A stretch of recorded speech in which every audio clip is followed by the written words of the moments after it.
श्री गणेशाय नमः दोस्तों। ओम गुरुवे नमः। दोस्तों, गणेशा _ एस्ट्रो काउंसलर से मैं मधुकर शर्मा। दोस्तों, आज हम बात करेंगे ट्रांसफ़र के ऊपर या स्थान परिवर्तन आदि के ऊपर।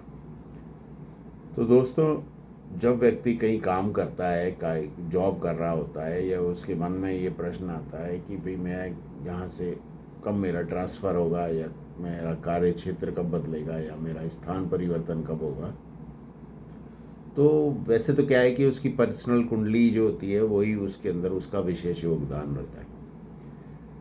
परंतु क्या है कि कुछ जनरल पॉइंट्स होते हैं जो कि कुछ आइडिया उनसे मिल सकता है कि भाई इस व्यक्ति का ट्रांसफ़र या कार्य क्षेत्र में बदलाव या स्थान परिवर्तन किन सिचुएशंस में हो सकता है।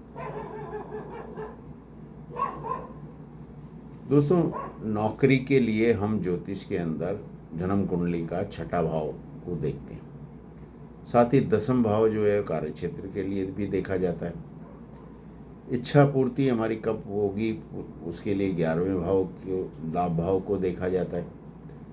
अब मन में इच्छा हुई कि स्थान परिवर्तन हम कब कर लेंगे, हमारी कामना कब है कि तो ये कार्य कब होगा, तो इस कार्य के लिए 11वां भाव हमारी सहायता करता है।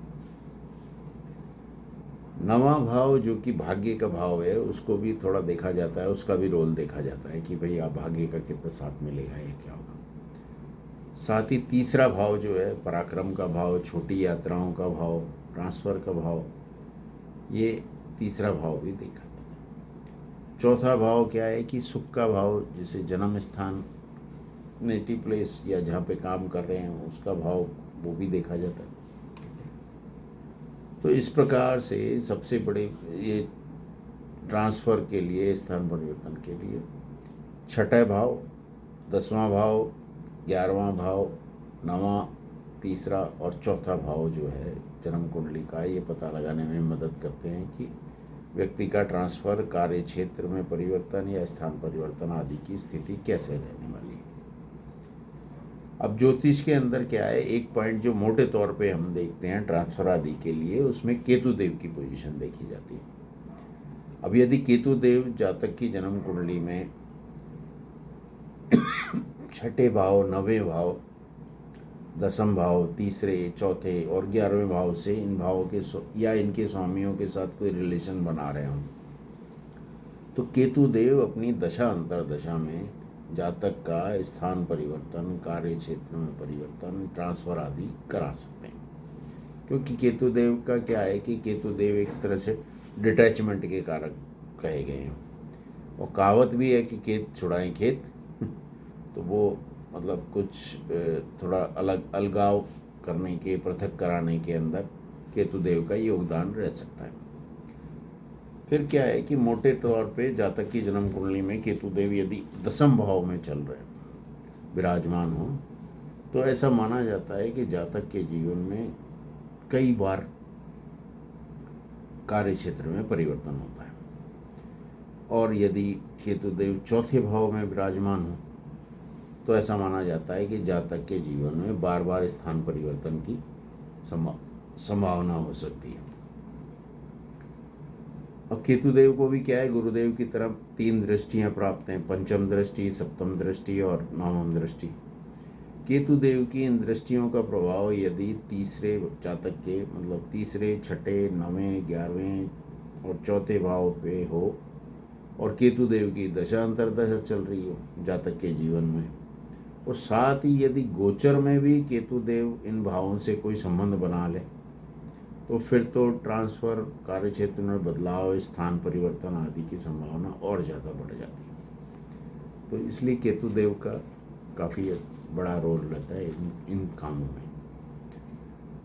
तो केतुदेव क्या है कि वह कहाँ से इस तरह से इनकी दृष्टि का रहता है, तो उसमें अगर केतुदेव जातक के 12वें भाव में विराजमान हो, या फिर 10म भाव में केतुदेव या 8म भाव में विराजमान हो, और या फिर केतुदेव छठे भाव में विराजमान हो, चौथे में हो, दूसरे भाव में हो, तो इनकी दृष्टियाँ जो भाव ऊपर वो बताए गए थे, तीसरा, छठा, 9वां 10वां 11वां उनके ऊपर दृष्टियाँ पड़ सकती हैं केतुदेव की, इस प्रकार।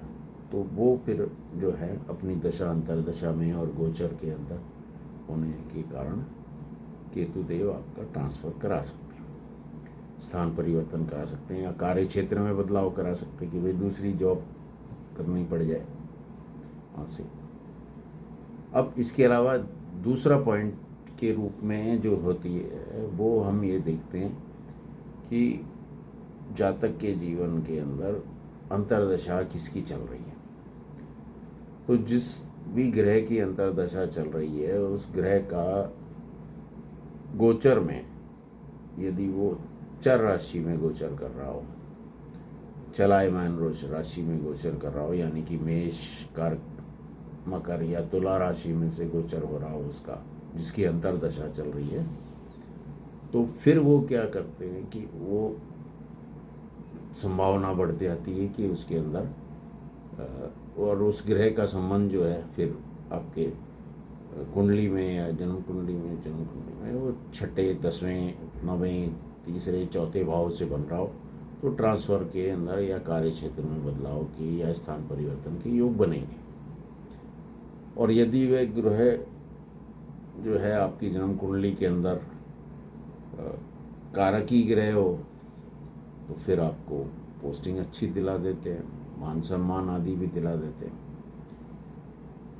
और पर यह है कि जो आपकी वर्तमान में जो ग्रह दशा अंतर्दशा चल रही है और वो ग्रह समय जो है गोचर जो उसका है वो स्थिर राशि में से हो रहा हो, यानी कि दूसरी 5वीं 8वीं 11वीं राशि में से हो रहा हो, जो कि राशि चलायमान नहीं है उसमें से गोचर हो रहा हो, तो फिर ट्रांसफ़र आदि की संभावना थोड़ी सी कम हो जाती है। तो उस समय थोड़ा सा मतलब ये संभावना कम रहती है। और अगर वो द्विस्वभाव राशि में से गोचर कर रहा हो जिसकी अंतर्दशा चल रही है ग्रह की, तो यानी कि 3री 6ठी 9वीं और 12वीं मिथुन कन्या धनु मीन वाली में से गोचर कर रहा हूँ, तो फिर क्या है कि ट्रांसफ़र ज़्यादा बड़ा नहीं होता, आसपास ही हो या छोटा ही हो या कोई ज़्यादा कोई ख़ास बदलाव नज़र ना आ रहा हो, छोटा मोटा सा होके रह जाता है। तो इस तरह की संभावना ज़्यादा होती है।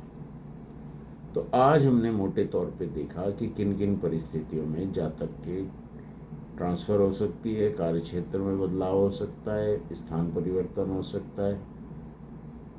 तो आज के वीडियो में इतना ही, संभावनाएं तो और भी हैं और बाकी की संभावना फिर आगे तलाशेंगे।